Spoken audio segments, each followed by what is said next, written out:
सिंह व नायिका विजय रावगढ़ की राजकुमारी चंद्रकांता है। भूतनाथ अपूर्ण उपन्यास था, इनके द्वारा लिखा गया, देवकीनंदन खत्री के द्वारा लिखा गया उपन्यास भूतनाथ अपूर्ण था, जिसे देवकीनंदन के पुत्र दुर्गादास खत्री ने पूर्ण किया था। इन चार में से सही उत्तर बताना। प्रणाम भैया, प्रणाम, नमस्कार सबको, नमस्कार। बहुत देर में आए भैया, समय का ध्यान रखा करो। तो क्या हो जाएगा इसका सही उत्तर? तो विकल्प ए बिल्कुल सही है। बबली जी का ए है, जुनैद जी का ए है, पूजा पांडे जी का ए है, रवि दीक्षित जी, विक्रम जी, लावण्या जी, निधि कुमारी जी, स्वाति शर्मा जी, सबका ए बिल्कुल सही है। ए बिल्कुल सही है, क्योंकि यहां पर हजारी प्रसाद द्विवेदी ना हो करके, यानी हजारी प्रसाद द्विवेदी ने नहीं कहा है। किसने कहा है? तो हजारी प्रसाद द्विवेदी के स्थान पर आपको याद रखना है प्रदीप सक्सेना। किसको याद रखना है?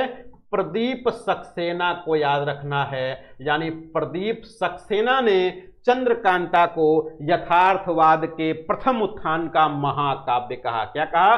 प्रदीप सक्सेना ने चंद्रकांता को यथार्थवाद के प्रथम उत्थान का महाकाव्य कहा है। देवकीनंदन खत्री के प्रसिद्ध उपन्यास चंद्रकांता को पढ़ने के लिए बहुत से अहिंदी भाषी लोगों ने हिंदी सीखी थी, और चंद्रकांता उपन्यास 4 भागों में लिखा गया। इसके नायक नौगढ़ के राजकुमार वीरेंद्र सिंह हैं और नायिका विजय रावगढ़ की राजकुमारी चंद्रकांता हैं। और भूतनाथ जो देवकीनंदन खत्री जी के द्वारा लिखा गया था, इसे उनके पुत्र दुर्गादास खत्री ने पूरा किया था। और दुर्गादास खत्री का, यानी इन्होंने पूरा भी किया, और एक रोहतास मठ नामक उपन्यास भी लिखा था। क्या लिखा था? रोहतास मठ नामक एक उपन्यास भी लिखा था दुर्गा प्रसाद खत्री जी ने।